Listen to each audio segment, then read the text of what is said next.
Hi, and welcome back. Now that you have a basic idea of how large language models work, let's look at ways businesses are currently using or looking at using generative AI in the workplace. This is a heat map in a McKinsey report that looks at how CEOs in large companies should look at using generative AI. If McKinsey is moving to explain the opportunities of AI, we can expect companies to spearhead its adoption. Only 1 out of 4 use cases is an example of the use of AI in the core business. It also reveals that this use case is the most expensive, requiring a specially trained model. I will not comment on the technical aspect and whether or not I agree with these statements in this use case, but this will likely require the most funding. However, I want to bring your attention to the other use cases, as they are all examples of process improvements. These are the low-hanging fruit that you can start adopting now, and you can use them to allow your business to familiarize itself with the technology, experience a boost in productivity, and start thinking about how to make generative AI as part of the core business and how to retrain your workforce. The use of AI in drug discovery requires substantial investment, estimated at $45 billion since 2016. However, despite many promises, not a single drug completely designed by AI has reached a Phase 3 clinical trial as of July 2024. There is a single drug for idiopathic pulmonary fibrosis that reached Phase 1 and moved to Phase 2. While this is an encouraging evolution, the overall probability of success for all drugs and vaccines reaching Phase 3 clinical trials is about 13.8%. While there are hyped expectations for these AI models to find novel medicines, in very recent research from the University of Bonn, Professor Jürgen Bajeroth and his team found that AI models primarily rely on recalling existing data rather than learning specific new chemical interactions for predicting the effectiveness of drugs. This is an important finding as the team examined how LLMs learn and generate new information. In this specific case, they looked at the generation of new drug molecules and found that LLMs are very efficient search engines rather than creative machines. Despite this, companies will focus on business opportunities to increase revenues and competitive advantage. Any drawback in using AI technologies is considered a risk that must be managed, as with any new technology. This will change once AI is at the core of a business, as mismanagement at the core will have severe repercussions on the company. This brings me to issue number 5. When moving AI to the core of a business, executives must start thinking about how to retrain the workforce to support the new business model.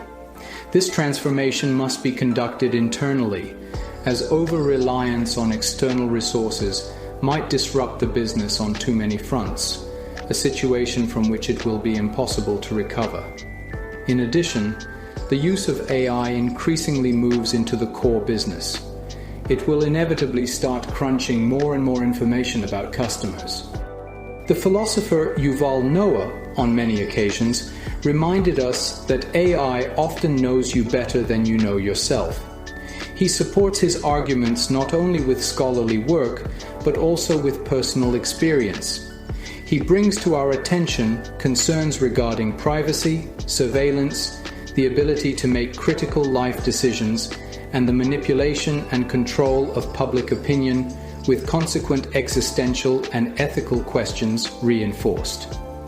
This is further exacerbated by AI's lack of consciousness and emotional depth. There is a shared concern between scholars, policymakers, and citizens about the concentration of power in the hands of a few large corporations and governments due to the development and control of AI technologies, with the consequential need for broader ethical discussions, more equitable access to AI technologies, and robust legal frameworks to ensure that the benefits of AI are distributed fairly while minimizing the potential harms. A 2023 article from the Sloan School of Management at MIT pointed out that, quote, "Until the early 2000s, AI research in academia and the private sector was split fairly evenly. But over the past decade, the balance has shifted significantly. The industry has the upper hand when it comes to computing power and access to data, which makes it easier for businesses to hire talent, develop industry-leading AI benchmarks, and continue to invest in research." This brings me to issue number 6, concentration of power. Very few companies have the power and research capabilities to create LLMs. They are opaque on the trained data and technology. Little is known about the data used in training their models and the internal architectures. Having said that, there are pockets of technological sharing with Meta's Llama. And even OpenAI makes available GPT-3 as an open source project. Notice that I have said GPT-3 and not ChatGPT-3, which are different models. There is a debate about whether or not it is wise to make these powerful tools open-sourced, as they are so easy to use for dubious purposes like manipulating political elections, social engineering scams, and so on. Are these the only issues? No. However, you can see that knowing a technology is the first step in understanding and addressing possible issues. My goal in this course on prompt engineering is to provide you with the following: a rounded understanding of this exciting, disruptive technology, make you aware of the possible issues, learn how to use this powerful tool responsibly to turn disruption into your advantage. We should be reminded that AI must realize the same goals as computer science: to perform repetitive work so that the human race can focus on their vocations toward a wider purpose. From my point of view, this is the value of AI, and it should concentrate on this goal. Unfortunately, the problem is not ChatGPT, but rather the use that humans can make with such a powerful tool, as we are quite skilled in finding destructive uses of any technology for gain. Here is one of the keys to putting the danger of AI into perspective. We have a society and an economic system that rewards profit, and until that changes, then there is always going to be the danger of technology abuse, no matter what it is. However, general AI technologies like ChatGPT will force us to rethink many currently accepted models, including economic and societal models, especially the current political system. This is inevitable.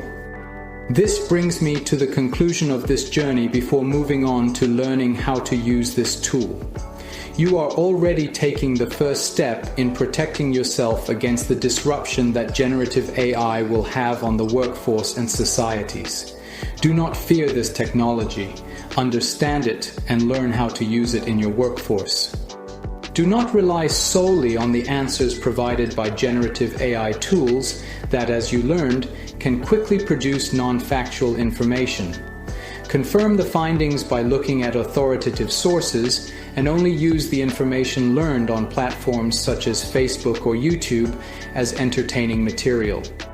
Finally, as you build experience with this technology, make up your opinion and do not shy away from private and public participation in debates.